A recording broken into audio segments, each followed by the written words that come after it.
ఇది జరిగిన విషయాలు మీకు తెలియదు. అది గుంటూరులో అమ్మాయి రేప్ కేసు పెట్టింది అబ్బాయి మీద, సాయి అనే అబ్బాయి మీద. అలా టెస్ట్లు ఏమి ఇవ్వకుండా పరిగెత్తుకుంటూ వచ్చేసింది మళ్ళీ హైదరాబాద్. ఏం చేస్తారు తను? డ్యూటీ ఏం చేస్తారు? సాఫ్ట్వేర్ అండి, సాఫ్ట్వేర్ కంపెనీ వీళ్ళది. ఎవరిది? సాయి అనే అబ్బాయి వాళ్ళది. ఓకే, లావణ్యతో ఎలా పరిచయం? గోవాలో. ఎవరు? వినండి ప్రశాంత్. ఇది ఆడియో వీడియో అతని హిడెన్ ఫోల్డర్ లో 850 ఉన్నాయి. అతను ఇప్పటి వరకు ఎంతమంది అమ్మాయిలతో తిరిగాడు, ఎంతమంది అమ్మాయిలతో ఏం చేశాడు? సరే, నాకు ఒకటి అర్థం కాదు అంకుల్. అబ్బాయి తిరుగుతాడు. ఏ అబ్బాయి? సాయి అనే అబ్బాయి. ఫర్ ఎగ్జాంపుల్ మనం అనుకుందాం మగవాడు కాబట్టి అబ్బాయి ఓకే, తన పర్సనల్ లైఫ్ తంది. ఈ అమ్మాయి వెళ్ళి తన ట్యాబ్ లో ఉన్న వీడియోలు తీసుకొని నేను మీడియాకి ఇస్తాను, నువ్వు ఎలాంటి వాడు నేను మీడియాకి చెప్తానంటే ఇంతగా కాదమ్మా. ఇప్పుడు ఎవడు తప్పు చేసిండో మనకి తెలియదు, నీకు తెలియదు, నాకు తెలియదు. బట్ ఇంతకాడికి ఎందుకు వచ్చింది అసలు మ్యాటర్? అదేగా మాకు అర్థం కూడా. ఏం కావాలంటే పెళ్లి కావాలంట సాయితోటి పెళ్లి కావాలంట. మరి ఇది రాస్తుండంటే మా అన్న, మా తమ్ముడు. అదే అంటే ఇప్పుడు ఏం చేయాలి? తనేమో మీకు చెప్పాకంటే ట్విట్టర్లో ట్వీట్ చేస్తుంది, ఇలాగ నాకు ఇలా జరిగింది అబ్బాయి 850. వాళ్ళ ఫాదరు గుంటూరు ధర్మకర్త, మస్తాన్ దర్గా తెలుసు, కాళే మస్తాన్ బాబా దర్గా, అది దాని ధర్మకర్త ఆయన వాళ్ళ ఫాదర్ గారు. అది తల తీసినట్టుంది వాళ్ళకి ఇప్పుడు. షరీఫ్ అంటే మన లావణ్యకి తెలుసా? ఎందుకు తెలియదు అంకుల్? నేను కాల్ చేస్తా, అదే వింటారా? రేపు ఏం కాదు.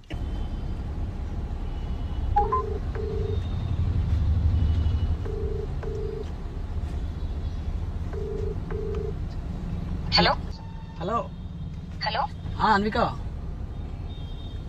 సరే చెప్పు సరే. అన్విక ఏంటి అన్విక వాయిస్ క్లిప్ ఏంటి? పొద్దున ఒక ఇష్యూ అయిన ఉండే కదా సరే. ఏమైంది పొద్దున?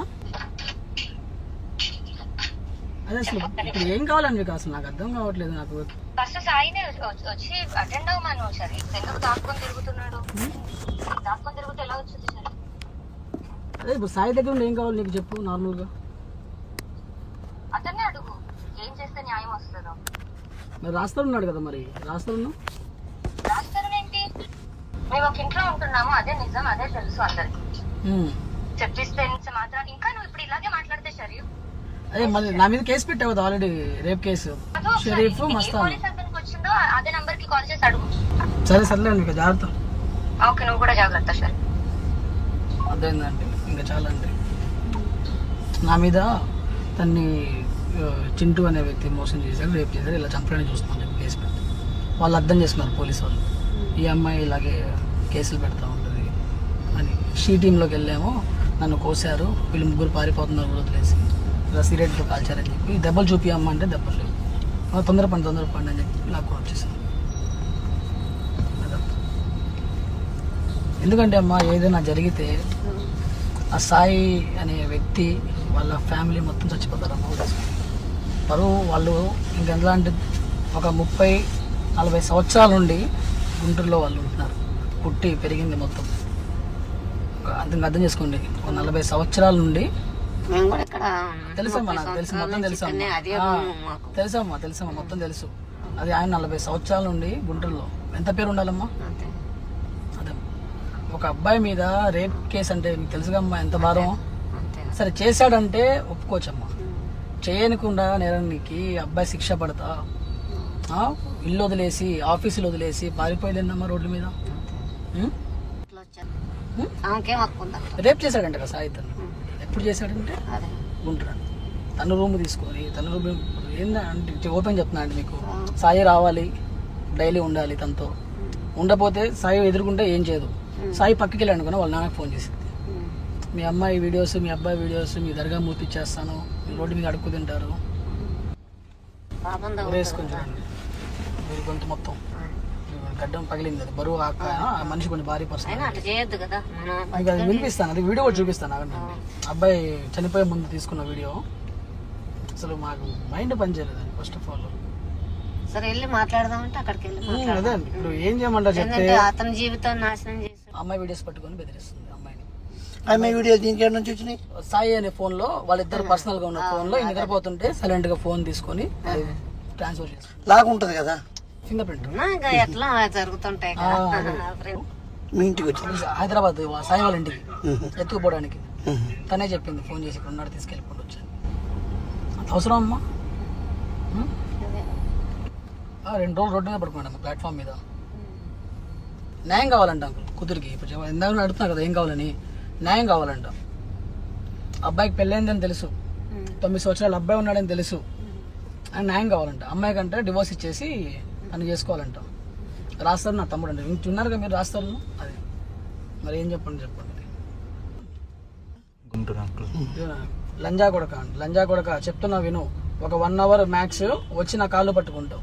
వెళ్ళి కేసు పెట్టింది నా మీద నర్సింగ్ పిఎస్లో. మంచిగా చెప్తుంటే ఇవ్వండి పాపం జరిగింది ఎందుకు ఇప్పటికి లేట్ ఏం కాదు, వెళ్ళి అమ్మాయి కాళ్ళు పట్టుకోమ్మా. అమ్మాయి పర్సనల్ ఏ తండ్రి ఊరుకుంటాడండి?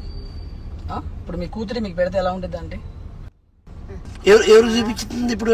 బ్లాక్ మెయిల్ మాకే కడుపు వచ్చింది నాకు. ఏదంటే ఇప్పుడు ఇంత డబ్బు ఇస్తే మళ్ళీ గోవాను ఏటో టూర్లు వాళ్ళని వెళ్ళేసుకొని టూర్లు తిరగాలి.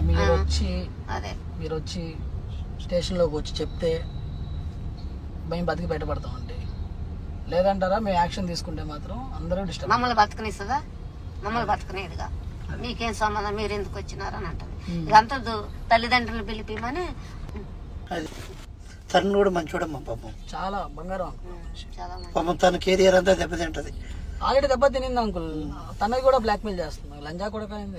ఎవరు పడతారా? మంచోడు పాపం. నేనే చూస్తాను కదా వాళ్ళ పేరెంట్స్ కూడా మాలాగానే సైలెంట్ పర్సన్. లేదమ్మా ఒక చిన్న మాట లక్షలు ఇగో ఈ చేతిలో డబ్బులు ఉండి చెబుతున్నా. కోవిడ్ అప్పుడు చిన్న కోవిడ్ కరోనా అప్పుడు ఇగో క్యాంటీన్లో లా చేసింది, ఇండియన్ ఎయిర్లైన్స్ అని చదివింది. ఎన్ని లక్షలు అప్పుడు. అసలు మాది ఏం లేదు తెలుసా. ఇప్పుడు కష్టం మీదనే మేము ఇప్పుడు మేము కష్టం మీదనే. ఎందుకంటే అమ్మ ఒక మాట చెప్పేదండి, నాకు తల్లి ఉంది తెలుసు. 30 లక్షలు ఇచ్చుకుంటూ వచ్చాను అంకుల్ కూడా తెలియకుండా. గోవాలో ఉన్నా అంటే అక్కడ ఉన్నా సంగీతం నేర్చుకుంటానా, ఎంత డబ్బు ఖర్చు పెట్టేసిందో. అదేలేండి మీరు కూతురు కాబట్టి ఇంకా మీరు ఇచ్చేయాలి కాబట్టి పరువు పోతుంది కదా. అంతేలేండి. అందుకే అమ్మా నేను సైలెంట్ ఇంటికి వచ్చి మాట్లాడాను. ఏం చేస్తుంది మీరు కానీ రాస్తున్న వాళ్ళ ఫ్యామిలీ కానీ అది మీరు వచ్చి అసలు అమ్మాయి రాస్తారని వాళ్ళిద్దరు ఇలాగా అని చెప్తే అయిపోయింది కదా. అమ్మాయి ఏం చెప్తుంది, నా రాస్తే నాకు సంబంధం లేదు, నాకు తమ్ముళ్ళు అంటాడు అన్నలు అంటాడు. అది పెళ్లి చేసుకోమంటే ఇప్పుడు వద్దు అంటది. అది మరి వాళ్ళ వైఫ్ వీడియోస్ ఉన్నాయంట. సాయి వాళ్ళ వైఫ్తో కలిసి ఉన్న వీడియోస్ 10 సంవత్సరాలు వాళ్ళు లేరు, దూరం అయినా హ్యాపీగా ఇద్దరు అండర్స్టాండింగ్ వెళ్ళినా అమ్మాయి వీడియోస్ అమ్మాయికి పెడితే ఏంటంటే అందరిని బ్లాక్ మెయిల్ చేయటం. ఇది ఎక్కువ చీప్ వెన్ తక్కువ చీప్ అని. All I want him to die అంట. తను చనిపోవాలని కోరుకుంటుందంట సాయి. అబ్బాయి చనిపోవాలంట. ఇంకేం వస్తుందంటే చనిపోతే అదే కదా. భార్య పిల్లలు ఆగు, తల్లిదండ్రులు ఆగు. ఎందుకంటే తల్లిదండ్రులు లేరు, పట్టించుకుంటారు. మరి వాళ్ళకు ఉన్నారు, పట్టించుకుంటారు. అన్ని వాడు కుక్క పిల్లలు అందరికి పెద్ద ఆపరేషన్ చేయించేసింది, పిల్లలు పుట్టకుండా వాడికి. వాళ్ళకి పిల్లలు పుడితే అంట గొడవ చేసిందండి మొత్తం. సరే నువ్వు ఉంటావు ఇప్పుడు ప్రజెంట్ గుంటూరేనా? ఏం చేస్తావు గుంటూరులో? మాది హోటల్ తెలుసా మీకు? అయ్యో నేను గుంటూరు ఏసీ కాలేజీలో తెలుసా మీకు? చూస్తే గుర్తుపడుతుంది. ఇప్పుడు డెవలప్ అయిపోయింది కదా. ఇప్పుడు గుంటూరు జనరల్ హాస్పిటల్ ఉంది కదా, ఏసీ కాలేజీ దాటిన తర్వాత. అదే ITC